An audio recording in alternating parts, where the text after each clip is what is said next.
మూడు భాగాలు చదివేశాడు, ఇంకేం లేదు, ఒక్క భాగమే ఉందా, ఒక్క భాగం చేయొచ్చు లోపల కూడా. వెనకటి రోజుల్లో దొంగలు కన్నం వేసి దొంగిలేవాళ్ళని యేసయ్య చెప్పాడు బైబిల్. దొంగలు కన్నము వేసి దొంగిలేదరు అని. అట్లా మూడు భాగాల కన్నం దొరికి ఇంకొక భాగం ఉంది, ఇక ఎంటర్ అవ్వబోతున్నాడు. కొంచెం కూడా తవ్వుకొని ముసలమ్మ ఒక ఆలోచన చేసింది.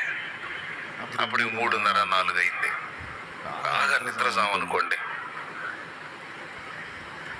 అప్పుడే నిద్ర లేచినట్టుగా మంచం మీద నుంచి లేచి కూర్చుంది. కూర్చొని అందట పెద్దగా, దేవుడా, ఇరుగు చల్లనా పొరుగు చల్లనా, ఇంటి వెనక కన్న వేసే దొంగోడు చల్లగా ఉండాలి నాయన అన్నట్టు.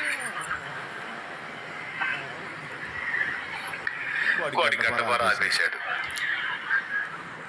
ఒరే ఒరే ఒరే ముసలమ్మ, నా చల్లదనాన్ని కూడా కోరిందే, నేను కూడా బాగుండాలని కోరుకుందే. ఇంత మంచిదాన్ని ఇల్లు దోచుకొని నేనేం బాగుపడతాను చెప్పని వెళ్ళిపోయాడు. ఏం కోరింది?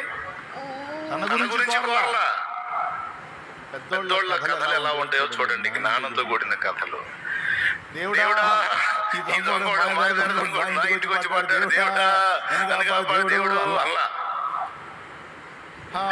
దేవుడా, ఇరుగు చల్లనా పొరుగు చల్లనా,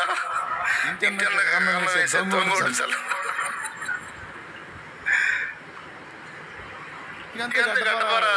ఆపేశాడు, పని ఆపేసి వెళ్ళిపోయాడు. తర్వాత పోయి చూస్తే 3 భాగాలు దూకున్నాడు. తను పలికినటువంటి ఒక ఆశీర్వచనం, ఒక శుభవచనం దొంగవాడి మనసును కూడా కరిగించింది. కఠినాత్ముడైన వాడి హృదయం కూడా కరిగించింది. అట్లాగా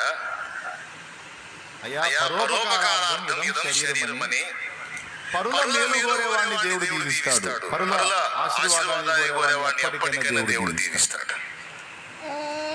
స్వల్పంగా కొన్ని కష్టాలు ఉండొచ్చు, కొన్ని నష్టాలు ఉండొచ్చు, కొన్ని ఇబ్బందులు ఉండొచ్చు, కొన్ని దెబ్బలు తగలొచ్చు, కానీ ఒకటి మాత్రం నిజం, పరోపకారార్థం ఇదం శరీరమని, ఇతరుల ప్రయోజనార్థమై నేను బ్రతకాలి, ఇతరులకు మేలు చేయాలి అనుకునే వారికి తప్పకుండా దేవుడు కృపనిస్తాడు. అదే కోరమన్నాడు అసలు దేవుడు.